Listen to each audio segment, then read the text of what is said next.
नमस्कार विद्यार्थी मित्रांनो, स्वागत आहे तुमचं आपल्या यूट्यूब चॅनलवर. आज आपण या व्हिडिओमध्ये विविध जिल्ह्यांमध्ये होणाऱ्या पोलीस पाटील भरतीसाठी जी काही एक्झाम घेतली जाते तर त्यामध्ये विचारले जाणारे सामान्य ज्ञान, मराठी व्याकरण आणि चालू घडामोडी यांवर वारंवार विचारले जाणारे प्रश्न आजच्या व्हिडिओमध्ये आपण पाहणार आहोत. जर तुम्हाला असेच व्हिडिओ पुढे पाहायचे असतील तर या चॅनेलला लाईक करा, शेअर करा आणि सबस्क्राईब करायला विसरू नका. तर आपला पहिला प्रश्न पहा. प्रश्न क्रमांक 1 आहे, हू वेअर द शुद्राज हा ग्रंथ खालीलपैकी कोणी लिहिलेला आहे? तर या प्रश्नाचं उत्तर आहे हू वेअर द शुद्राज हा ग्रंथ डॉक्टर बाबासाहेब आंबेडकर यांनी लिहिलेला आहे. ऑप्शन डी आपलं बरोबर आहे. प्रश्न क्रमांक 2 पहा. शरीराच्या सर्व भागातील रक्त हृदयाकडे वाहून आणणाऱ्या रक्तवाहिन्यांना काय म्हणतात? तर शरीराच्या सर्व भागातील रक्त हृदयाकडे वाहून आणणाऱ्या रक्तवाहिन्यांना शिरा असं म्हणतात. ऑप्शन डी बरोबर आहे. प्रश्न क्रमांक 3 हा मराठी व्याकरणातील प्रश्न आहे. चंद्र आणि जग या दोन्ही शब्दातील पहिली व्यंजने कोणत्या प्रकारात मोडतात? तर चंद्र आणि जग या दोन्ही शब्दातील पहिली व्यंजने ही तालव्य या शब्द प्रकारामध्ये मोडतात. आता या ठिकाणी पहा, चंद्र या शब्दातील पहिलं व्यंजन आहे च आणि जग या शब्दातील पहिलं व्यंजन आहे ज. तर मराठी वर्णमालेनुसार च, छ, ज, झ, ञ या व्यंजनांना उच्चार करताना जिभेचा स्पर्श हा टाळूला होतो, म्हणून त्यांना काय म्हटलं जातं? तालव्य व्यंजन म्हणतात. त्यामुळे च आणि ज यांना काय येणार आहे? तर तालव्य व्यंजन प्रकारामध्येही मोडतात. ऑप्शन बी आपलं बरोबर आता असणार आहे. प्रश्न क्रमांक 4 पहा. रक्तक्षय म्हणजे काय? तर रक्तक्षय म्हणजेच हिमोग्लोबिन कमी होणे. ऑप्शन ए बरोबर आहे. रक्तक्षय म्हणजे हिमोग्लोबिन कमी होणे. पुढचा प्रश्न आहे प्रश्न क्रमांक 5. स्थानिक स्वराज्य संस्थांचा जनक कोणास म्हणतात? तर स्थानिक स्वराज्य संस्थांचा जनक आपण लॉर्ड रिपन यांना म्हणतो. ऑप्शन बी बरोबर आहे, लॉर्ड रिपन. प्रश्न क्रमांक 6. श, श, स या वर्णांना काय म्हणतात?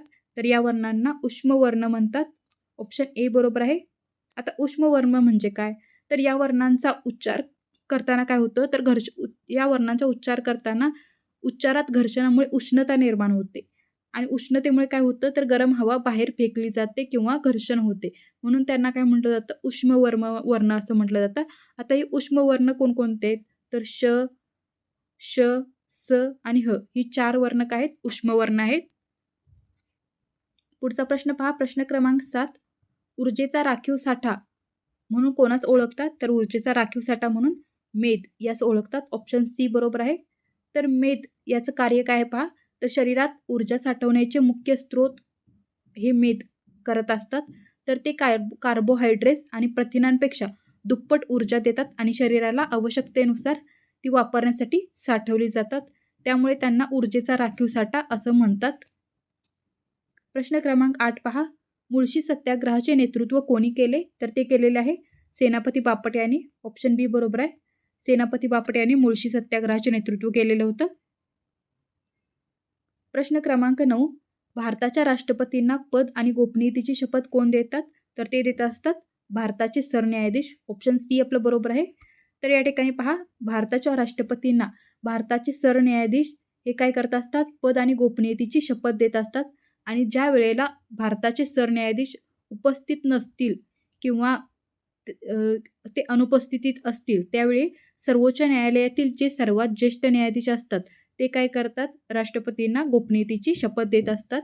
ही प्रक्रिया भारतीय संविधानाच्या अनुच्छेद 60 नुसार चालत असते, ज्यामध्ये असं लिहिलेलं आहे की राष्ट्रपतींच्या शपथेचा उल्लेख केलेला आहे, म्हणजे ती त्यांना कोणी देऊ शकतात.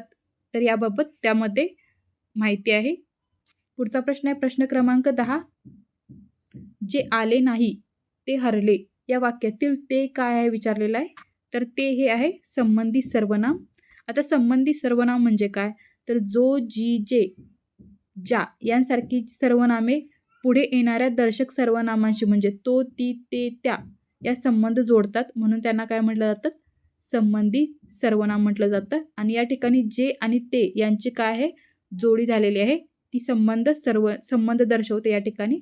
त्यामुळे काय होणार आहे? यात उत्तर येणार आहे ऑप्शन डी संबंधी सर्वनाम. प्रश्न 11 पहा. महाराष्ट्र विधान परिषदेमध्ये राज्यपाल नामनियुक्त सदस्यांची संख्या किती असते? तर ती असते 12. ऑप्शन बी बरोबर आहे. प्रश्न क्रमांक 12. सतीश धवन स्पेस सेंटर कुठे आहे तर ते आहे श्रीहरिकोटामध्ये. ऑप्शन बी बरोबर आहे. प्रश्न क्रमांक 13. तंबाखूमध्ये असणारे विषारी द्रव कोणते तर त्याला आपण निकोटीन असं म्हणतात. ऑप्शन डी बरोबर आहे. निकोटीन हे विषारी द्रव तंबाखूमध्ये असतं. प्रश्न क्रमांक 14. आमचे वडील म्हणजे जमदग्नी आहेत. या वाक्यातील जमदग्नी हे काय आहे तर हे आहे सामान्य नाम. आता कोणी कोणी म्हणेल की हे विशेष नाम आहे तर ते येणार आहे सामान्य नाम.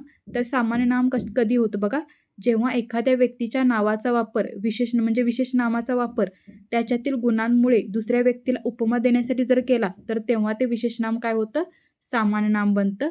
या ठिकाणी वडिलांना त्यांच्या रागीट स्वभावामुळे जमदग्नीची उपमा दिलेली आहे, त्यामुळे ते सामान्य नाम झालेलं आहे. पुढचा प्रश्न पहा. प्रश्न 15. भारताचे राष्ट्रपती आपला राजीनामा कोणाकडे देतात तर ते देतात उपराष्ट्रपतींकडे. ऑप्शन सी बरोबर आहे. प्रश्न क्रमांक 16.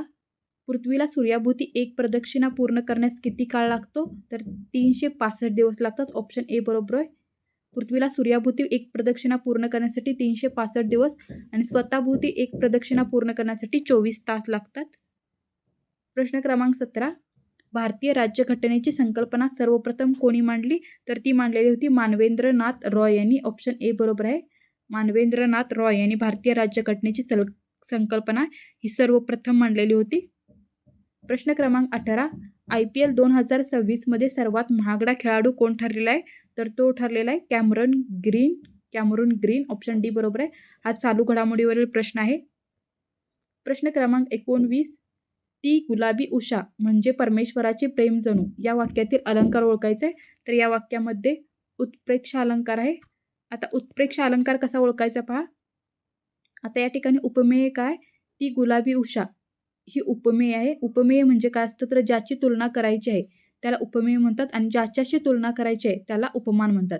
आता इथे उपमेय काय ते ती गुलाबी उषा हिची तुलना कशासोबत करायची आहे, परमेश्वरासोबत करायची आहे. म्हणजे परमेश्वर काय येणार आहे उपमान आणि ती गुलाबी उषा उपमेय येणार आहे. आता या ठिकाणी जणू हा काय आहे तर साम्यवाचक शब्द आलेला आहे आणि उत्प्रेक्ष अलंकारामध्ये जणू जसे अशा प्रकारे साम्यवाचक शब्द असतात, त्यावरून ते ओळखायचे की हा उत्प्रेक्ष अलंकार आहे. प्रश्न क्रमांक 20. रोजी विवेकानंद यांनी आपले गुरु रामकृष्ण यांची स्मृती व कार्य यांच्या जाणीवेतून रामकृष्ण मिशन यांच्या या धर्मसंस्थेची स्थापना केलेली होती. तर ती केलेली होती 1 मे 1897 स्वामी विवेकानंदांनी आपले गुरु रामकृष्ण यांच्या स्मृती व कार्य याच्या जाणीवेतून रामकृष्ण मिशनची स्थापना केलेली होती. तर 1 मे 1897 केलेली होती आणि ती कोणाच्या ह्याच्यामध्ये केलेली होती तर त्यांचे गुरु रामकृष्ण परमहंस यांच्या शिकवणीचा प्रसार करण्यासाठी, त्याचबरोबर मानवतेची सेवा करणे हे या संस्थेचं काय होतं उद्दिष्ट होतं. आता हे कुठे स्थापन केलेले आहे तर याचं मुख्यालय आहे बेलूर मठ या ठिकाणी, जे पंजाब पश्चिम बंगालमध्ये आहे. तर अशा प्रकारे हे तुम्हाला पॉईंट्स लक्षात ठेवायचे. प्रश्न 21 पहा. स्वातंत्र्यापूर्वी काँग्रेसचे सर्वात जास्त काळ अध्यक्षपद भूषवलेली व्यक्ती कोण आहे तर ते आहेत मौलाना आझाद. ऑप्शन सी बरोबर आहे. मौलाना आझाद यांनी स्वातंत्र्यापूर्वी काँग्रेसचे सर्वात जास्त वेळा अध्यक्षपद भूषवलेलं होतं. प्रश्न 22 पहा. जागतिक वारसा दिन केव्हा साजरा केला जातो तर 18 एप्रिलला. ऑप्शन सी बरोबर आहे. प्रश्न 23. साली दादाभाई नौरोजी यांनी रास्त गोपतार म्हणजेच खरी बातमी हे साप्ताहिक सुरू केलेलं होतं.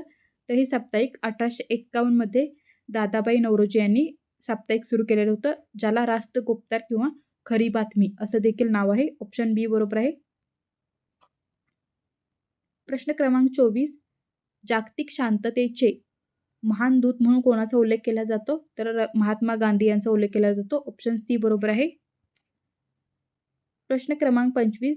राज्य आणीबाणी घोषित करण्याची शिफारस राष्ट्रपतींना कोण करू शकतात तर जर राज्य आणीबाणी घोषित करायची असेल तर राष्ट्रपतींना राज्यपाल शिफारस करू शकतात. ऑप्शन सी बरोबर आहे. तर राज्यपाल कधी शिफारस करू शकतात पहा. भारतीय संविधानाच्या कलम 356 नुसार राज्याच्या राज्यपालांना असे वाटले की राज्याचे सरकार आता संविधानातील तरतुदीनुसार चालवणे अशक्य आहे, तेव्हा भारताच्या राष्ट्रपतींना घटनात्मक आणीबाणी म्हणजेच राष्ट्रपती राजवट लागू करण्याची शिफारस करू शकतात राज्यपाल. आता ही राज्यपालांच्या अहवालानंतर किंवा खात्री झाल्यानंतर राज्यामध्ये काय करतात, तर राष्ट्रपती राजवट लागू करतात. तर अशा प्रकारे राज्य आणीबाणी घोषित करण्यासाठी राज्यपाल राष्ट्रपतींना विनंती करू शकतात. तर धन्यवाद विद्यार्थी मित्रांनो. अशा प्रकारे आज आपण 25 प्रश्न पाहिलेले आहेत. जर तुम्हाला असेच प्रश्न पुढे पाहिजे असतील तर चॅनलला लाईक करा, शेअर करा आणि सबस्क्राईब करायला विसरू नका. धन्यवाद.